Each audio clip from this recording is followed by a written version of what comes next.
Sebastián, adelante. Gracias.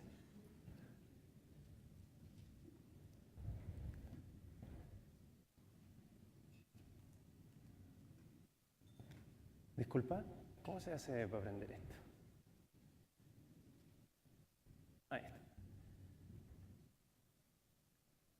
Cuando yo estaba en tercero medio en el colegio, el profesor de física nos presentó esta imagen. Esta imagen es una molécula de 60 átomos de carbono y se llaman balones de Bucky. Y eso por el nombre de un arquitecto, Buckminster Fuller, que construía unas grandes obras arquitectónicas con estos domos geodésicos que hemos visto muchas veces. Esas son quizás las estructuras geodésicas con forma de balón de fútbol más grandes que hay en el mundo. Estas son las más pequeñas. Y el profesor nos contó que un grupo de científicos en Austria había decidido lanzar estos balones contra una barrera que tenía dos pequeñas aperturas. Y si es que nosotros nos imagináramos este experimento llevado a nuestra escala, veríamos que algo como esto. Un jugador de fútbol disparando pelotas contra una pared y naturalmente las pelotas cruzarían esas dos ranuras y quedarían insertas dentro del arco, formando dos grandes cúmulos. Eso es lo que uno esperaría. Ahora, si hacemos exactamente el mismo experimento con pelotas de carbono, también igual que estas, pero más pequeñas, uno ve algo bien distinto. Y acá lo que se ve es que, sí, en algunos de los puntos donde antes se acumulaban estos balones, todavía hay balones, pero hay otros donde ya no hay. De alguna forma, vemos que la materia empieza a actuar como si fueran ondas de agua. Estamos muy acostumbrados a esta idea desde comienzos del siglo XIX, a raíz del experimento, de este típico experimento de Jung, donde hacía pasar luz por dos ranuras y a raíz de eso descubrimos la dualidad partícula-onda de la luz. Pero que eso mismo ocurra con la materia es realmente increíble. Estos balones están siendo disparados uno a la vez. Entonces, ¿cómo puede el balón interactuar con otros balones que no están en ese lugar para terminar conformando un patrón de ondas? Los balones están interactuando consigo mismos a lo largo de todos los posibles caminos que pueden tomar.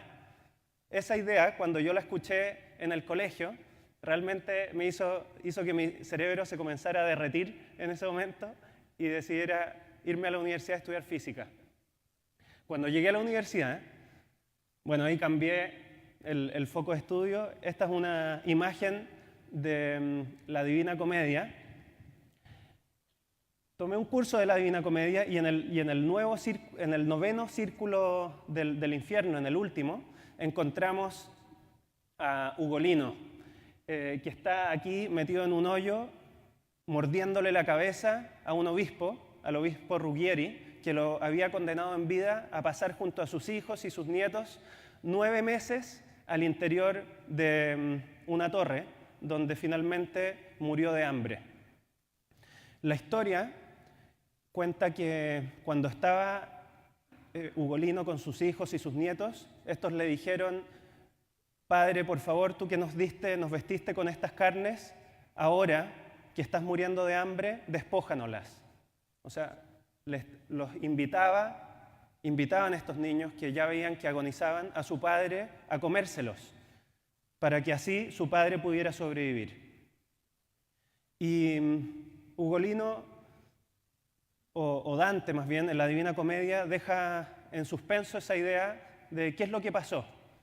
El hambre o la fuerza, dice, pudo más que el hambre. Pero no sabemos qué es lo que pasó realmente. Estas son algunas de las líneas que han sido descritas como 60 de los versos más bellos de la poesía universal y que nos transportan a imaginar un mundo donde entendemos la profundidad de la dimensión humana, que nos enaltece a una altura que nos aleja de alguna forma de esta experiencia cotidiana del día a día. Y les cuento de esto porque espero que a raíz de estas dos historias, algunos de ustedes quizás queden con ganas de, al llegar a la casa o al salir de acá, buscar más información en el celular, seguir aprendiendo, entusiasmados, y quizás piensen en cuáles fueron esos momentos que también definieron su historia personal y las razones que los llevaron a elegir el camino que eligieron y que finalmente hizo que llegaran hasta aquí el día de hoy. Esta idea de una educación que enaltece no es nueva. En la Edad Media, la educación se llamaba de artes liberales. En Estados Unidos todavía existe esa tradición. La universidad, al menos en el pregrado, es típicamente de artes liberales. Y aquí vemos una pintura de Botticelli, donde hay un joven que se llama Lorenzo, que lo trae una mujer de la mano. Esa mujer es la retórica. Y lo trae acá para presentarlo frente a las 7 artes liberales, que son la retórica, la gramática, la dialéctica, la aritmética, la geometría, la música, que es también matemáticas y son los elementos pero llevados a lo largo del tiempo, y finalmente la astronomía, que ahí se puede ver sosteniendo un globo terráqueo en su mano.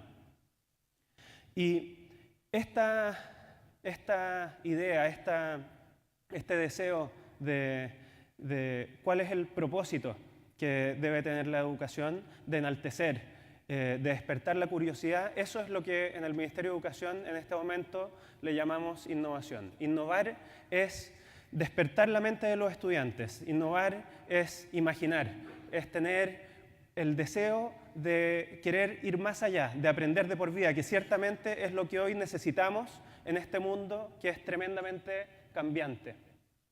El desafío en Chile es gigantesco. La educación en Chile ha venido mejorando y sigue mejorando, pero al ritmo de avance actual nos va a tomar 100 años llegar a los niveles de aprendizaje que existen en países como, por ejemplo, Singapur. Y ciertamente no tenemos 100 años, no podemos darnos ese lujo. Nosotros en el Ministerio identificamos 3 áreas donde buscamos centrar el desarrollo de innovaciones en educación. La primera de ellas tiene que ver con cómo se enseña, con transformar las experiencias de aprendizaje menos en una charla como la que yo estoy dando frente a un curso y más en una experiencia donde cada uno de los estudiantes puede aprender a su propio ritmo, de forma mucho más protagónica. Esas son las aulas que nosotros esperamos ver en el futuro, aulas donde el profesor está acompañando a los estudiantes quienes lideran su proceso formativo y son ellos los que le enseñan a sus compañeros y le enseñan también al profesor. También buscamos innovaciones donde el aprendizaje sea crecientemente personalizado, donde los estudiantes pueden aprender cada uno a su propio ritmo, donde puedan aprender de acuerdo a sus intereses, a sus motivaciones, y eso es lo que realmente nos va a permitir pegarnos un salto en el desarrollo y en el avance de la educación en Chile, cuando seamos capaces de enseñarle a cada estudiante de tal forma que pueda desarrollar todas sus aptitudes como si fuera el único niño en el mundo y toda nuestra atención estuviera volcada sobre él para apoyarlo. Y finalmente, queremos enfocar la innovación en educación en contextos que sean crecientemente diversos, porque la educación no solamente ocurre al interior de un colegio, sino que ocurre en todos los espacios, también ocurre en la casa, ocurre en el trabajo, ocurre los fines de semana y los días de vacaciones. La educación está en todas partes y nuevamente, para desarrollar ese potencial de cada estudiante necesitamos pensar en la educación de forma mucho más amplia como la tendemos a concebir, acotada a lo que es una sala de clases. cruzan a estos tres focos donde vamos a buscar identificar innovaciones para acelerar aprendizajes, dos elementos. Uno es que estos aprendizajes deben ser pertinentes. Debemos enfocarnos en desarrollar habilidades que sirvan a los estudiantes para el mundo que hoy existe. Aprendizajes como la colaboración, la capacidad de comunicarse de forma efectiva, de pensar críticamente, de tener creatividad también para resolver problemas a los que no nos hemos visto enfrentados en el pasado. Y ciertamente que la tecnología y la información deben estar orientadas hacia estos objetivos y estar orientadas a los resultados de los estudiantes. Y es aquí donde nosotros vemos una tremenda oportunidad. En la Edad Media, esta educación en artes liberales estaba acotada a una proporción muy pequeña de la población. A comienzos del siglo XIV era solamente un 5% de la población que sabía leer o escribir. Hoy todos sabemos leer y escribir y necesitamos llegar ahora un paso más allá. Las tecnologías son esa posibilidad que nos va a permitir dar el paso y hacer la educación mucho más personalizada, llevarla a contextos crecientemente diversos y apoyar a los profesores para también transformar la forma en que ellos dirigen una sala de clases.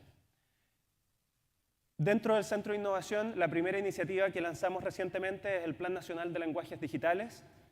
A través de esta iniciativa nosotros vamos a estar apoyando a todos los colegios que deseen sumarse para enseñar programación, ya sea como un curso o como una herramienta pedagógica para utilizarse en clases de biología o de historia o de matemáticas, en cualquier clase, con herramientas como Scratch y como Code. Y lo vamos a hacer porque este es un lenguaje que, como decía Pelayo al inicio de la sesión de hoy, es un lenguaje que necesitamos conocer para entender el mundo que nos rodea, pero también porque nos permite comunicarnos y abrir nuevas oportunidades de desarrollo personal. Es un buen ejemplo también porque cuando uno ve un niño motivado con la programación, lo ve que sigue aprendiendo por cuenta propia en la casa, ve que aprende de forma muy personalizada, de acuerdo a sus intereses en ese momento, y es una forma de aprender que es muy distinta a lo que vemos típicamente en los colegios. Por eso para nosotros la programación es un fin en sí mismo, pero también es una manera de mostrar cómo quizás deberíamos comenzar a enseñar en distintos ámbitos, no tan solo en lo que es el pensamiento computacional. Esta reforma de enfocarse en la calidad de la educación es la principal reforma que tenemos que hacer y es una reforma que está pendiente hace muchísimo tiempo.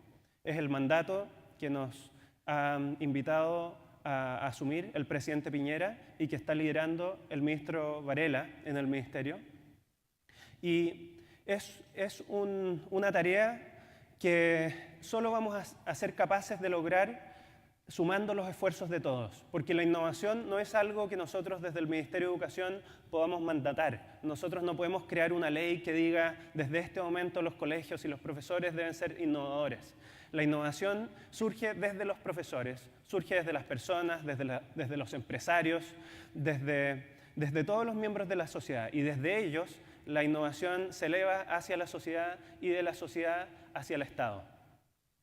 Nosotros queremos innovar, despertar esa curiosidad en la mente de cada estudiante que le permita guiar sus sueños, construir su futuro, ya sea inspirado a través de imágenes de la Divina Comedia o de la física cuántica o de blockchain, y que a través de esas iniciativas logre motivarse para sacar lo mejor de sí y apoyar